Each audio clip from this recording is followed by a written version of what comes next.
Dear Yorubas, I am here to challenge you. Can anyone among you sincerely tell me how the Igbos has offended you? Any point you raise and prove it, you will be rewarded with a sum of 100 million naira. I mean genuine points. I learned that the Igbos are bad people. They are evil. They should not be trusted. My parents told me years ago. That's my point, you see? Your judgment is based on what you were told, not from experience. Has any Igbo man offended you before? I need an honest evaluation. What have the Igbos done to you to warrant hatred? Someone should talk to me. We are here to discuss unity. The Igbos are land grabbers. They have almost half of Lagos and other cities in this country. What about that? Do they steal the land?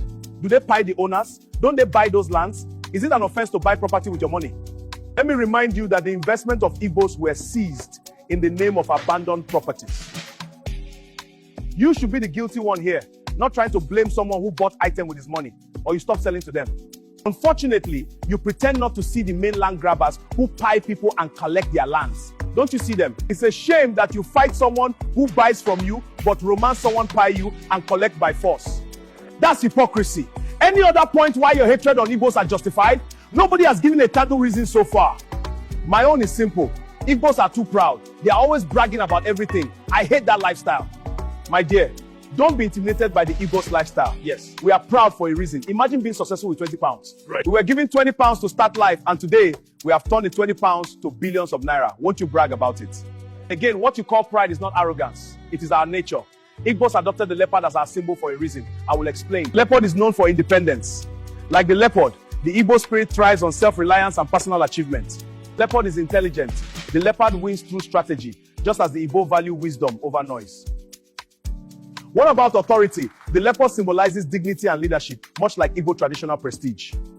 You must also mention adaptability. Wherever it goes, the leopard survives, just as Igbo people excel wherever they settle.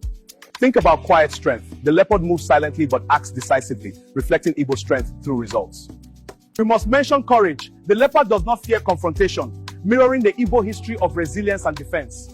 Most importantly is identity. The leopard's unique marks reflect the Igbo pride in culture, heritage, and identity. You can see that what you misjudge as pride and arrogance is just our nature. In is in our vein. No apology to anyone.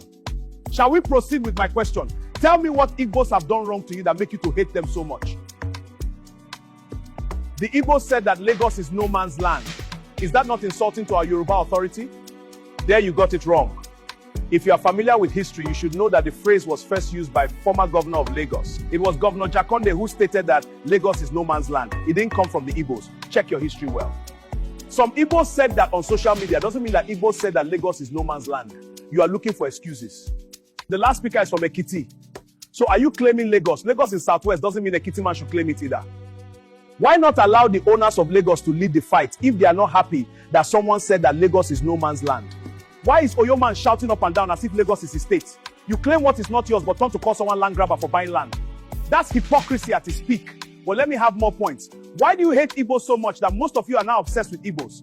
During elections, Igbos don't support our candidates. They will always vote for candidates we didn't support. They are rebels. I am glad you raised the point. Let me use the opportunity to educate you on democracy. People make their own choices. You don't impose candidates on people. On the part of Igbos, an Igbo doesn't support substandard leaders or unaccountable leaders. They go against any leader who is not standard enough. The Igbos are Republican in nature. They always go for the best, even at village level. Any other point to justify your hatred on Igbos? No point raised so far has been meaningful enough. I need points that make sense. Igbos destroy Lagos properties during NSAS protests. Is that reason not good enough to justify our hatred on them? Honestly, you are being unfair to Igbos. How was that Igbos protest? Remember, the protest started at Warri before circulating to other parts of the country. Warri is not Igbo land. Then in Lagos, it was peaceful until there was shooting at Lekki toll gate. Most convener of the protests were Yorubas. So, how did you turn to blame Igbos on the protest against SARS brutality, which affected everyone in the country? This is one of your propaganda against Igbos. That was how some of you linked the Kwara issue to IPOB.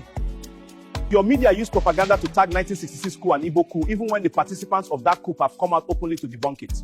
You insist that Nzogu was an Igbo man that plotted coup, yet you turn to say that Nzogu's village in Delta is not Igbo. You said that Aguiyi is the cause of Nigerian problem. How? Aguiyi introduced unitary system, but go on changing federalism. We've had other military regimes and democracy since then, yet you still blame a man that left the world 60 years ago. What a shame. You keep talking about the coup that happened 60 years ago, but you are afraid to talk about the one that almost happened this year. Cowards! Your propaganda against Ojukwu is that Ojukwu caused civil war. You don't even mention that Gowon failed to implement Aburi Agreement. In Aburi, Ojukwu and Gowon agreed on restructuring where every region would control its resources, but your father refused. You know that this was what caused the war, but you have refused to talk about it the way it is. You shy away from the truth.